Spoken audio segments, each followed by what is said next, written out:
Hi everybody, welcome to Kishore academy. நம்ம இன்னைக்கு இந்த வீடியோவில் விருதுநகர் மாவட்டம் முழுஆண்டு தேர்வு 2024 9th ஸ்டாண்டர்ட் மேக்ஸ் கொஸ்டினில் உள்ள 5 மார்க் கொஸ்டின் நம்பர் 41 பார்க்க போகிறோம். இந்த கொஸ்டின் புக்கில் எடுத்துக்காட்டு 9.5. 10ஆம் வகுப்பு இறுதித் தேர்வில் பல்வேறு பாடங்களில் 100க்கு 100 மதிப்பெண்கள் பெற்ற 1184 மாணவர்களில் 233 பேர் கணிதத்திலும் 125 பேர் சமூக அறிவியலிலும் 106 பேர் அறிவியலிலும் 100க்கு 100 பெற்றுள்ளனர். சம வாய்ப்பு முறையில் ஒரு மாணவனை தேர்ந்தெடுக்கும் போது அந்த மாணவர் கணிதத்தில் 100க்கு 100 பெற்றவராக இருக்க, அறிவியலில் 100க்கு 100 பெறாதவராக இருக்க நிகழ்தகவு காண்க. இந்த கொஸ்டினில் என்ன கொடுத்துருக்காங்க அப்படின்னா, 10ஆம் வகுப்பு இறுதித் தேர்வில் பல்வேறு பாடத்தில் 100க்கு 100 மதிப்பெண்கள் பெற்ற மொத்த மாணவர்கள் எவ்வளோ பேர் அப்படின்னா 1184 பேர். அதில் கணிதத்தில் 233 பேர் 100க்கு 100 எடுத்திருக்காங்க. சமூக அறிவியலில் 125 பேர் 100க்கு 100 எடுத்திருக்காங்க. அறிவியலில் 106 பேர் 100க்கு 100 எடுத்திருக்காங்க. இப்போது அதில் ஒரு மாணவரை தேர்ந்தெடுக்கும் போது கணிதத்தில் 100க்கு 100 மதிப்பெண் பெற்றவராக இருக்க நிகழ்தகவு என்ன அப்படின்னு கேட்டிருக்காங்க. ஃபஸ்ட்டு இதை கண்டுபிடிக்கிறதுக்கு நம்ம மொத்தம் 100க்கு 100 பெற்ற மாணவர்களோட எண்ணிக்கையை எடுத்து எழுதிக்கிடுவோம். 1184. அப்போ எண் என்ன? 1184. இப்போ நம்ம ஃபஸ்ட்டு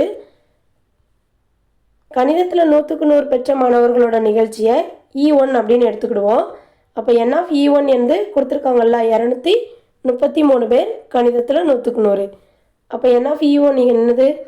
233.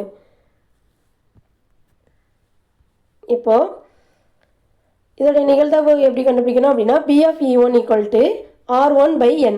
R1 என்ன அப்படின்னா இந்த 233 பேர். ஸோ 233/N என்ன? 1184.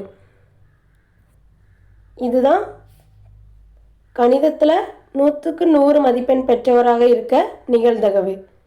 233/1184. இப்போது ரெண்டாவது ரோமன் பார்ப்போம்.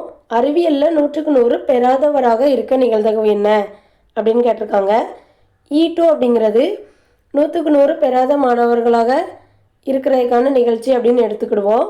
அப்போ என் ஆஃப் E2 ஈக்குவல் டு 106. அதாவது 106 பேர் அறிவியலில் 100க்கு 100 மதிப்பெண் பெற்றிருக்காங்க.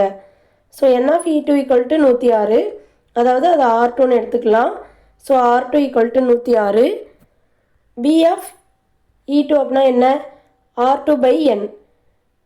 ஸோ 106/1184. இது வந்து என்ன அப்படின்னா 100க்கு 100 பெற்ற மாணவர்களுடைய நிகழ்தகவு. நமக்கு 100க்கு 100 பெறாதவராக இருக்க நிகழ்தகவு தான் கேட்டிருக்காங்க. அப்போது B ஆஃப் E2' கண்டுபிடிக்கணும். அது எப்படி கண்டுபிடிக்கணும் அப்படின்னா 1 மைனஸ் B ஆஃப் E2. இப்போ நம்ம B ஆஃப் E2 கண்டுபிடிச்சோம்லா, ஸோ அதை 1லேருந்து கழிக்கணும். அப்போது 1 மைனஸ் 106/1184.